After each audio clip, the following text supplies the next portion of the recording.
Halo semuanya, coba deh bayangin sebentar, kalian lagi berdiri di tengah-tengah Innovation Lab malam ini. Lampunya agak redup, suasananya tenang, nggak seramai biasanya kan? Nah, di momen yang lumayan sinematik ini, aku pengen ngajak kalian buat berhenti sejenak dan ngelihat seberapa jauh langkah yang udah kalian ambil di Quest 2 ini. Tenang aja, hari ini kita nggak akan bahas teori berat yang baru kok. Kita di sini buat ngerayain sebuah pencapaian dan perubahan mindset yang jujur aja luar biasa banget. Ingat gak sih waktu awal-awal Quest 2 dulu, kita tuh sering banget ngelihat inovasi cuma dari luarnya aja. Kayak, wah aplikasi ini keren banget, atau gila startup ini desainnya memanjakan mata, pantes viral gitu kan. Tapi sekarang, wow, game changer banget. Cara pandang kalian udah bener-bener berubah. Yuk kita obrolin transformasi ini bareng-bareng.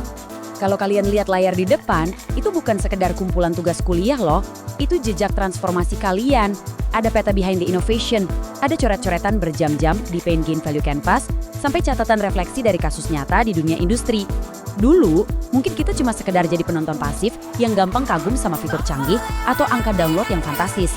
Tapi ngelihat semua kanvas dan wawasan yang udah kalian bangun ini bukti nyata kalau kalian udah nembus jauh ke bawah permukaan. Kalian gak cuma ngelihat apa yang tampak indah di mata, tapi udah mulai ngegali secara kritis.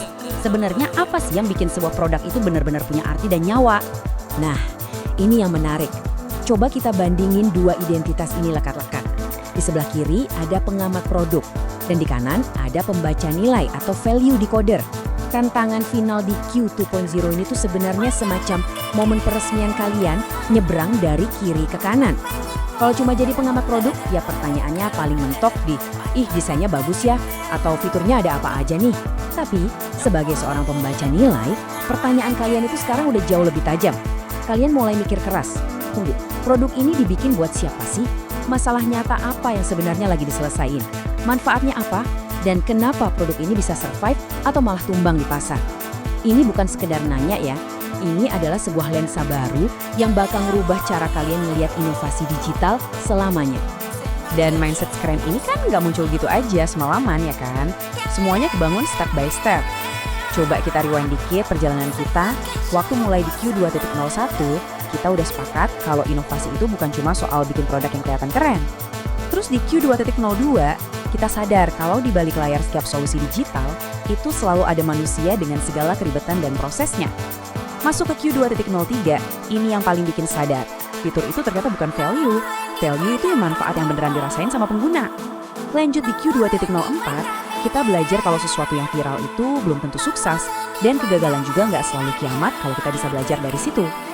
Di Q 2.05, kita makin kritis buat ngetes langsung dampaknya. Sampai akhirnya di Q 2.06, kasus-kasus nyata dari industri benar-benar ngebuka mata kita. Kelihatan kan polanya sekarang? Semua modul itu ibarat puzzle raksasa yang saling melengkapi dengan sangat cantik. Makanya, waktu kalian ngelihat tulisan Value Decoder Unlock di layar ini, please take a moment to be proud of yourself. Sekali lagi, ini bukan tugas penutup yang bakal membebani kalian dengan hafalan teori baru. Sama sekali enggak.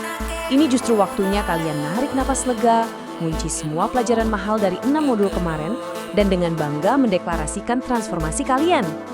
Kalian berhak banget ngeklaim gelar baru ini. Kalian udah bukan lagi sekedar pengguna yang gampang ikutin tren, kalian sekarang udah berhasil ngebuka kemampuan buat memecahkan kode dari sebuah inovasi. Oke, mari kita perjelas lagi rantai reaksi inovasi ini. Karena aku yakin logikanya udah nempel banget di kepala kalian. Inovasi yang real dan bermakna itu nggak pernah dimulai dari bikin solusi atau fitur duluan. Nggak ada ceritanya gitu. Semuanya selalu dimulai dari user. Siapa mereka, apa pain dan gain mereka secara mendalam. Baru deh dari pemahaman itu, kita bisa ngerancang yang namanya solution. Tapi ingat, solusi itu juga belum ada harganya sampai dia bisa ngasih value yang nyata. Dan ujung-ujungnya ngasih impact yang beneran bisa diukur. Jadi fitur itu cuma jembatan, bukan tujuan akhir. Kalau kalian bikin fitur tanpa ngerti pain dari usernya, ya itu ibarat jalan sambil tutup mata. Cuma inovator sejati yang paham bedanya. Terus kalian mungkin nanya, oke, ini kedengarannya idealis banget secara akademik, tapi di dunia kerja nyatanya gimana? Well, let me tell you, Industri di luar sana tuh lagi haus, bener-bener butuh banget orang-orang kayak kalian. Mereka nggak butuh orang yang cuma bisa ngasih komen, wah tombol aplikasinya bagus. Nggak cukup. Seorang product manager harus tahu persis kelayakan produknya dan masalah apa yang diselesain. UX researcher harus paham konteks manusiawinya. Para startup founder, service designer, innovation analyst, mereka semua harus bisa ngediagnosa. Kenapa ide ini punya risiko tinggi? Kenapa yang itu sukses? Kenapa yang ini mati berdarah-darah? Dunia profesional butuh kalian, para value decoder, buat bikin keputusan desain yang benar-benar tepat dan strategis, bukan sekedar nebak-nebak buah manggis. Coba deh, resapi kalimat ini baik-baik. Saya tidak lagi hanya bertanya apakah sebuah produk keren. Saya mulai bertanya siapa penggunanya, pain apa yang diselesaikan, value apa yang terasa, dan dampak apa yang muncul. Merinding gak sih dengarnya? Ini adalah contoh value decoder statement. Ini deklarasi nyata perubahan mindset kalian. Nah, sebagai penanda selesainya Quest 2, aku nantang kalian buat merangkum portofolio inovasi kalian dan nulis statement versi kalian sendiri. Jadikan kalimat itu semacam monumen di dalam portofolio digital kalian. Sebuah pengingat abadi kalau cara kalian memandang teknologi udah berubah 180 derajat. Tapi tunggu sebentar. Saat lampu lab kita ini mulai diredupkan dan gerbang Quest 2 bersiap buat ditutup, ingat ya, ini bukan sebuah ending. Ini justru berubah jadi sebuah jembatan. Kalian memang udah jago banget nih ngebaca value dari satu solusi tunggal. Tapi coba pikirin deh, apakah masalah di dunia nyata itu cuma sesimpel melibatkan satu produk dipakai sama satu orang di dalam ruang tertutup? Ya pasti enggak lah kan?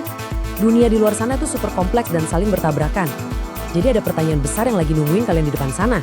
Apa sih yang sebenarnya tersembunyi di balik hal-hal yang kelihatan jelas di permukaan?